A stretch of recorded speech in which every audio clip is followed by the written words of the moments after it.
Practicing medicine without insurance is possible.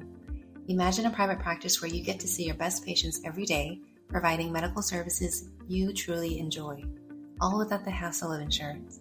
My name is Dr. T. Nguyen, and I'm a recovering specialist who was completely burned out from insurance-based medicine. I pivoted into direct care, where patients pay me directly for my medical services and have never looked back. If you're a private practice owner or planning to become one who's looking to be free of the grind of insurance and you're craving simplicity, efficiency, and connection with patients, you are in the right place. This podcast will help you map out your exit plan and uncover the mindset needed to thrive in today's economy. Welcome to the Direct Care Podcast for Specialists. Most doctors don't lack intelligence. They lack discernment in who and what they give their time to. I'm going to take you on Woo Land today. This is where energy is the currency, because without high quality energy, you can't function to build your practice. It's as simple as that. The more energized you are, the more money you can make, the more freedom you can gain, the more happiness you can have as you build your practice. And there's a law of resonance. If you are into the metaphysics and quantum theory that I'm going to share with you, you don't attract what you want, you attract what you are. And high energy, like enthusiasm, confidence, passion, this will resonate at a higher frequency in a way that it will attract aligned opportunities, people, and money. Many entrepreneurs report that when they feel vibrant and aligned, that their business flows easily. And this is how we get rid of burnout. We do work that we love, we do work with enthusiasm, and we align our environments to allow us to function in that way. What's been on my mind as I scroll through discussions on LinkedIn and Facebook is that toxicity in medicine persists, that insecurity, hate, shaming, jumping to conclusions, taking things out of context, continues outside of residency. And I know you don't have to go very far to feel the bitterness many doctors continue to project through their posts, through their comments, and probably even through one of the responses that you created online. Let's bring this into context a little bit. So, you know how you became a doctor. You wanted to help people. And so you have patients coming through and you help them and you think all is gravy. And then they leave your office. But then you find yourself online getting blasted by that person you're trying to help. And they're saying how criminal it is that you made them wait a few minutes from their appointment, that you didn't take their insurance, you didn't give them the prescription they were asking for, or how dare you charge for a phone appointment to spend time talking to them, right? The list of complaints is so long amongst people who feel entitled to your time and your energy. And I see this in professional circles as well. A doctor would go about trying to help another doctor to take another point of view, but some take that to mean something different, or they take it out of context and they take it as a personal attack of sorts when you introduce a new idea. So that brings me to the point of learning how to manage your energy and your peace through discernment. Discernment is the clinical skill that was never taught to us in residency, but it's the one thing that will save your practice and your peace. Specifically, the ability to tell the difference between good company and toxic company is something that we can now have control of. Maybe we didn't have this control in our training because when you're stuck in a residency program, there's really nowhere else to go. You have to learn all that you can before you leave. And oftentimes we are learning from people who are just simply not good company. So we pick and choose our battles. But in real life, we can start selecting for different company if we find ourselves in a bad situation. It may not be apparent that discernment is necessary or how it can affect your business, but let's take the analogy of a healthy goldfish swimming about, minding its own business in its ideal environment. It's got clean water, access to food, no predators. It has freedom to float. Now imagine that water gets contaminated, maybe by oil, maybe by some paint by your child who accidentally poured it into the water. And now it's in an environment that's not ideal. So how does that environment affect the fish? Well, the fish may not realize that it's getting sick. It may even think that this is just the new normal, or maybe it's just aging, or maybe it just has no idea what's going on. But over time, the fish starts to swim a little bit slower. It gets lethargic. It eats the food, but it doesn't seem to make the fish feel better like it used to. And so if it continues to stay in that toxic environment, it may end up dying prematurely. And that's a visual demonstration of how a toxic environment can affect you. Medicine can be a hostile environment, even online. And if you continue to consume that kind of material, to continue to be around that kind of person or that environment, suddenly you find yourself consumed and overwhelmed with sadness, with pessimism, and even unexplainable exhaustion. So let's name what toxic company can look like. It could be that when you introduce an idea online on a post and somebody else immediately shuts it down, or they say something like, "That's not the standard of care," or "Why would I change something that has been working?" It can also look like somebody who responds to all of the comments with harsh negativity, where they are chronically defending an opposing position with haste, maybe even name calling because they've ran out of words to argue their position. It may even sound childish, something you might hear on the school ground from somebody with emotional immaturity. And I have witnessed many adults with emotional immaturity in this toxic environment. When you persist in this kind of environment, it becomes really hard to continue to speak up. Or you begin to believe that this is just how people in medicine talk to one another, that it's acceptable to be unkind and aggressive. Or maybe it makes you feel small, frustrated, unheard, or misunderstood.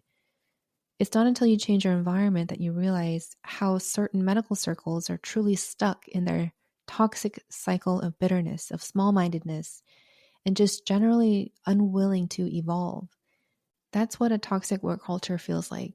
It feels small, it feels bitter, it feels pessimistic, it feels skeptical, although we should be skeptical from time to time. But nonetheless, it feels very restrictive. But I want you to experience something else. I have to admit, in the circle of those who have a direct care practice, I find that these doctors are highly evolved in the way of thinking because they had to start thinking differently, which makes them receptive to new possibilities. So there's fresh air over here. There's fresh water over here. We can see what's not working, and we will not shame somebody for choosing what they want to choose because, hey, if it works for them, it works for them. But we also extend a hand when we see somebody who's drowning and they're begging for help.